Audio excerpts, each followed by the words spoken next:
I'm back. And I thought I wasn't going to talk about chapter 2 till next week. I guess it's a good thing that I read the syllabus. Chapter 2 is about understanding group success.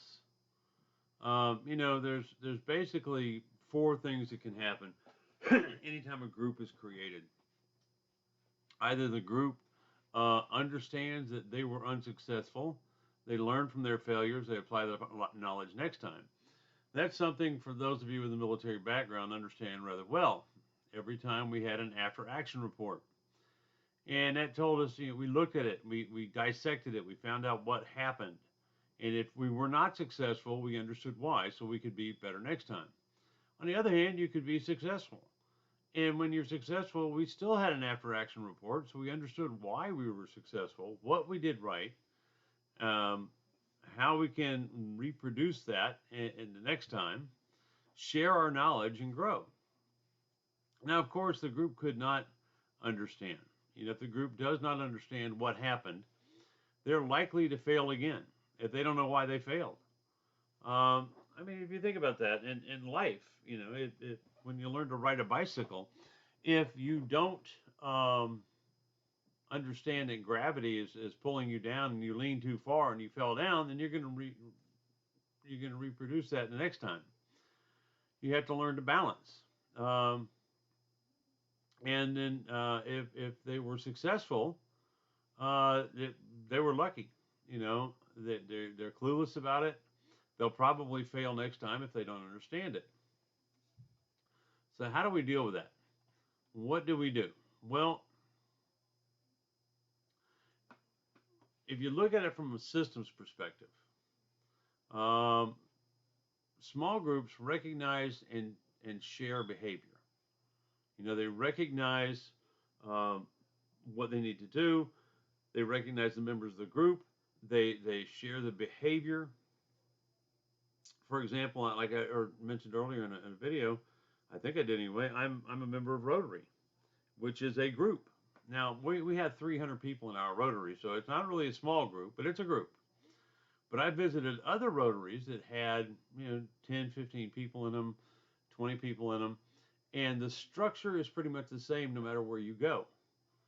So, I recognized it as being Rotary. We had a shared behavior. We started with the Pledge of Allegiance. We started with a prayer. We started with something they call the Four Truths. So it's something I recognized. And taking it away from a group, if you think about it, fast food chains. Fast food chains are dependent on you recognizing McDonald's. And when you go to McDonald's, you know what you're going to get. And so recognition is an important thing. Communication is contextual. You have to take it in context. Now, growing up as an Army brat and being in the military myself, when I met somebody, I showed respect by using their rank in their name, like Captain Smith, or Sergeant Jones. Rotary, on the other hand, everybody goes on first name, and like the university, we have a president, and we don't call him by his first name. National Federation of the Blind, we have President Mark Riccobono. I don't say President Mark, I say President Riccobono. But in Rotary, we go by first names. So it's President Bob, or President Ryan, or President Sue. And at first it was difficult for me because, what's this first name is really the familiarity stuff, and I'm not comfortable with that. But I had to learn to take it in context. In Rotary, they go by first names because they want everybody to be on an equal basis. And nobody has a higher power or nobody's elite. So, even there's retired judges in there that I call, Frank is his first name. I would normally call him Judge or Judge Jordan, but no, it's Frank. And so it's contextual. So when you are in a small group, you will have a certain context that you have to refer to people as. In church, a lot of people refer to each other as brother and sister. But you don't take that same context to work unless you work in a church, and refer to your coworkers as brother or sister. Communication in small groups helps us to apply meaning to the world. It helps us to understand the world that surrounds us. The first small group you were in is your family, and your family helped you to understand how the world functions, and they taught you the basic rules of etiquette. Uh, how what is appropriate, what is not appropriate. And for example, my daughter, I was teaching at the University of Louisiana, and my daughter was a student there, and one of my peers was one of her teachers. And my daughter at the time was, I don't know, 23 years old, and he was 26. And she said, "Yes, sir." And he was like, "No, no, no, no, don't call me sir, don't call me sir." And she said, "As long as my daddy's standing right there, I'm going to call you sir." Because that is the rules that she learned to live by. And it created meaning in her world. Our cognitive abilities allow us to reason. Being able to think allows us to reason. What went wrong? What went right? Was I right? Did it make sense? A lot of times we end up second guessing ourselves. But sometimes we don't listen to that little inner voice. Every group needs to have somebody to play devil's advocate and question everything. And I'm not saying question everything in a superior sense or to try to make somebody feel like they're ignorant or in a putting down, I'm going to put somebody down, but you need to use cognitive ability to reason. And the only way you're going to reason is if you see something from different perspectives. Yeah, I've been members of groups many times. It's like, well, why do we do it that way? Well, we always have. Well, just because we always did it that way doesn't mean it's right. So what you need to do is use your cognitive ability and question things and figure out, was it right or was it wrong? You always have to remember also that communication is dynamic. It's dynamic, it's ongoing. We're constantly sending messages back and forth, whether it's verbally or non-verbally. And many times you were probably being chastised by one of your parents and you rolled your eyes. When you rolled your eyes, whoever was chastising you immediately received that message. And even though you didn't maybe mean to send it, you sent it and they received it. Systems are multi-layered and multi-tiered. The human body is a wonderful example of a system. It's a complex system. We have respiratory, we have circulatory, we have nervous, we have digestion. We have all these systems inside that work together and create a functioning person. If something goes wrong with one of those systems, then it affects how the person can function. For example, my eyes don't work. Well, they don't work like they should. Something went wrong with that particular portion of my system. And in so, it changed how I can function as a human. Now, open systems are the whole is greater than the parts. The whole body, the whole human thing, when it's all functioning great, it works fantastic. It's greater than the parts. The digestive system couldn't act alone. The nervous system couldn't act alone. But together, they create the whole body. Open systems are have an openness to self-regulation. Open systems, if you're in a group, you're able to regulate yourself. One thing that a lot of groups do when they get together is they get off on little tangents. They start talking about this. Did you see that ball game last night? Or, man, that food at so-and-so is great.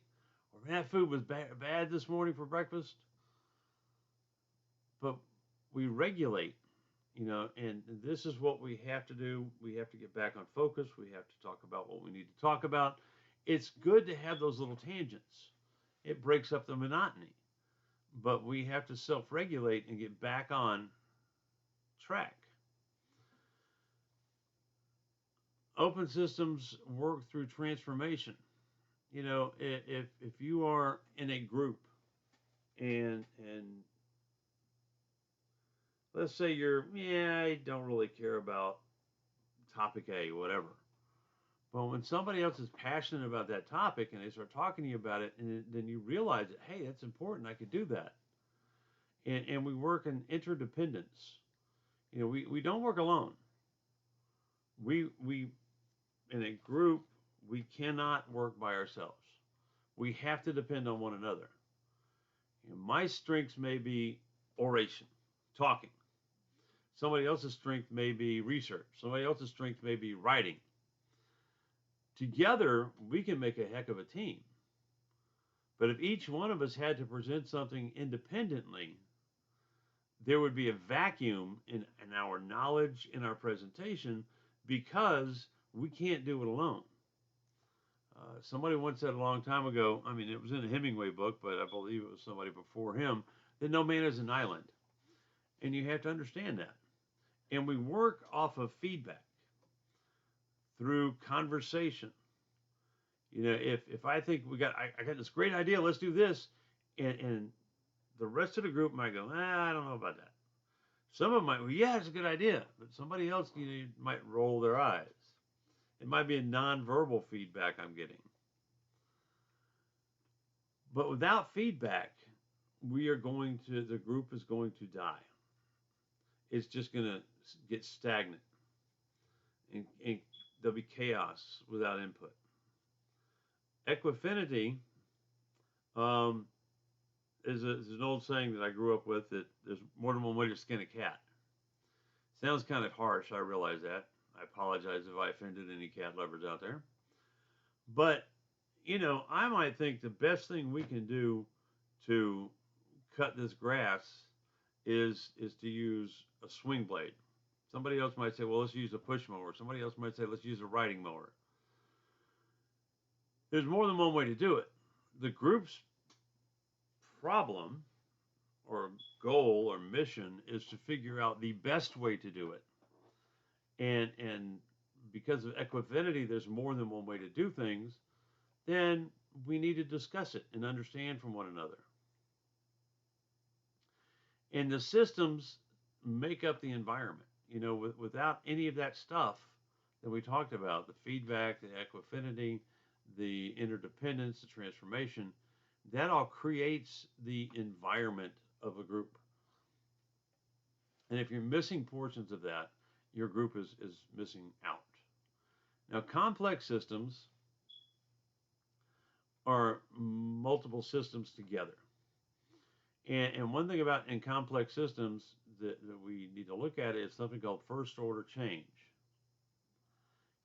As the meeting progresses, and we'll take Rotary again, for example, we have a call to order. We have a Pledge of Allegiance.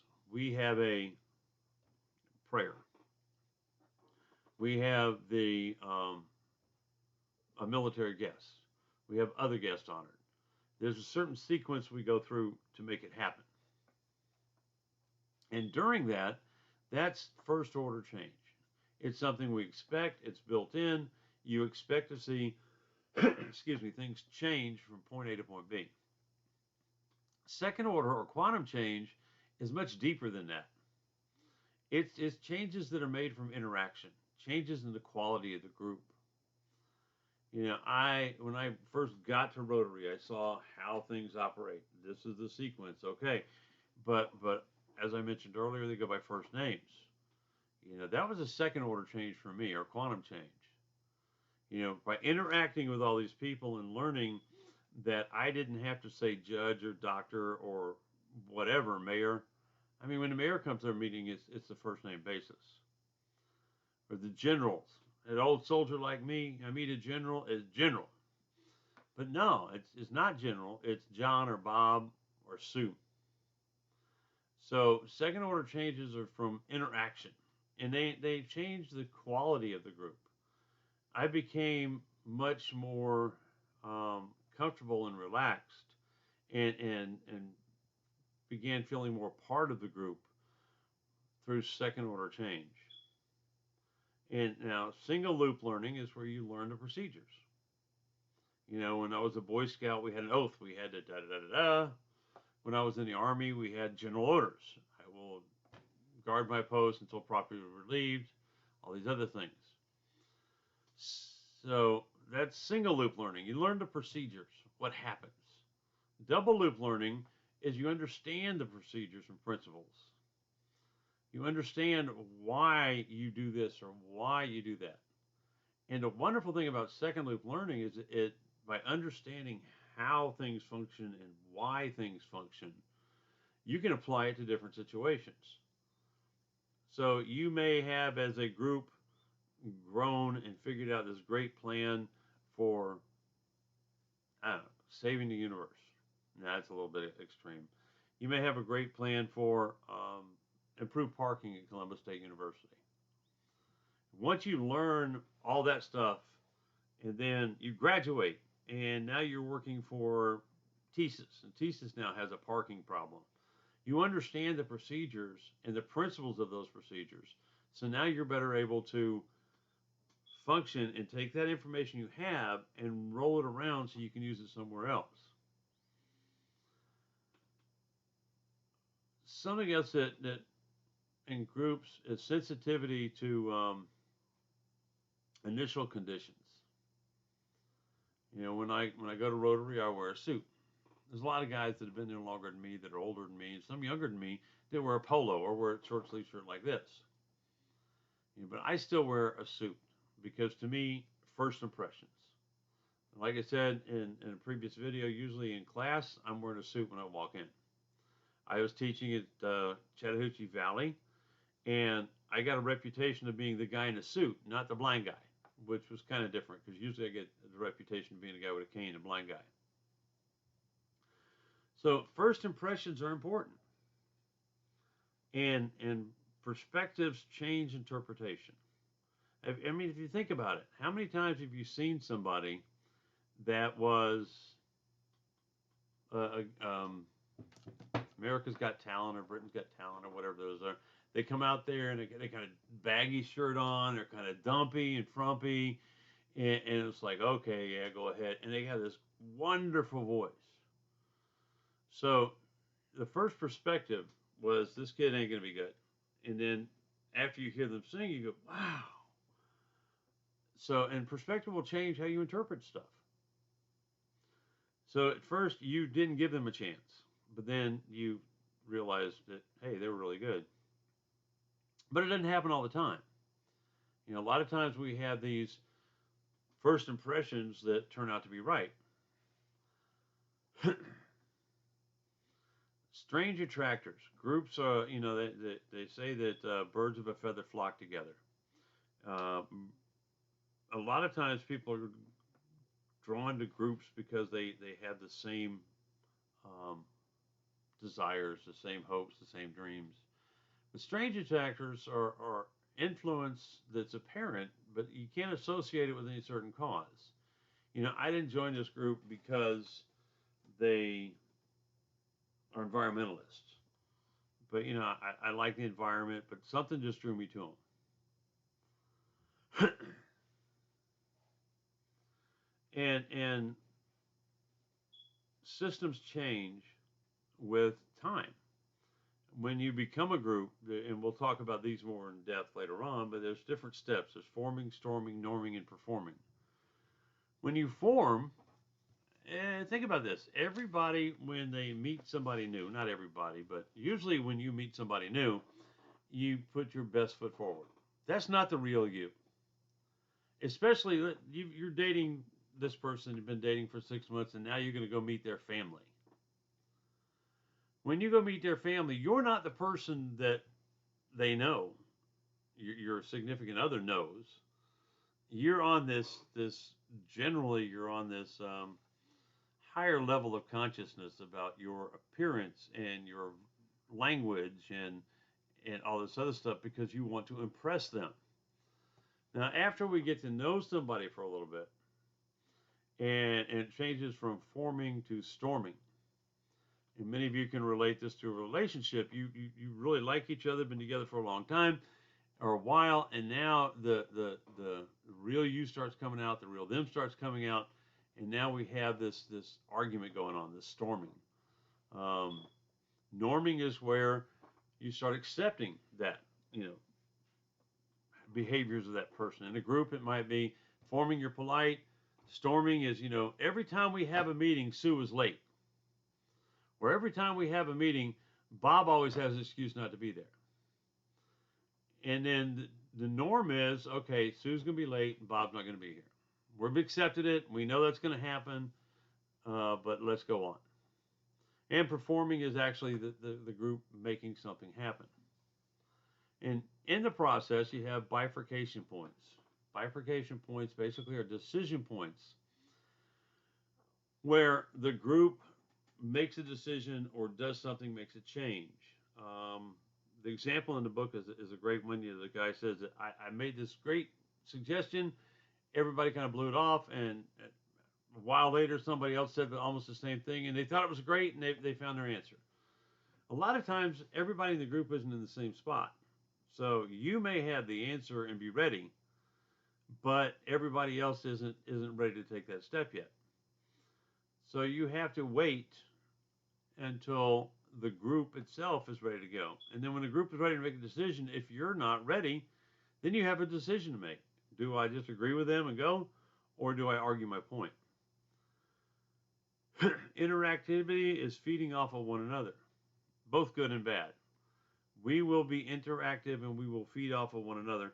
And brainstorming is one of the best examples I can think of this. When you brainstorm as a group, everybody throws ideas out there. And the first thing you have to realize is that brainstorming has a couple of different parts. One of them is the creative part. Everything is a great idea. And then the other one is the functioning part. You know, we can't give everybody $1 million. What can we do? So one person might have an idea that might spark an idea in somebody else, that might spark a further idea in somebody else. But I want you to do me one favor every time you are brainstorming as part of a group. If Bob says, hey, let's do so-and-so, and you think it's the dumbest idea in the world, shut your mouth. Don't say that's stupid, because if you do, Bob is probably not going to say anything else. And if he doesn't, he may have the best answer right there coming up next, but because somebody said that's stupid, it's like, okay, fine. If you think I'm stupid, I'm not going to participate. And like I said, there's two parts to brainstorming. Creativity, grabbing every idea you can, and then functioning, performing. That's where, you know, this will work, this won't. Irreversibility. What has been said cannot be taken back. You can't unring the bell. And I don't know if I mentioned it in the last video or if it was another class, but I usually have my students take a tube of toothpaste, get in a team, and try to empty it as quickly as possible. And then I tell them, put it back. And they kind of look at me. Huh? Realize anytime you say something, it's not reversible. Think about this. How many times have you gotten into an argument with your significant other and then said, I'm sorry, I didn't mean to say that. I shouldn't have said that. Or your parents or anybody else. I don't care how many times you say I'm sorry. It's not going to change. It's still going to be there. So you can't take it back. So understand that when you're having these conversations. Just like that's stupid. You can't take that back. You may have thought it was the dumbest idea in the world. You may not have meant to hurt the person's feelings. But as soon as you said that, it can't be taken back. Groups communicate in various forms, verbal and nonverbal. This process is going to hopefully allow you to understand that better. End of chapter 2. Now I'll see you next week. You folks have a good one. The videos will be up, my speaking notes will be up, and PowerPoints will be up on Cougar View. Y'all take care. Bye-bye.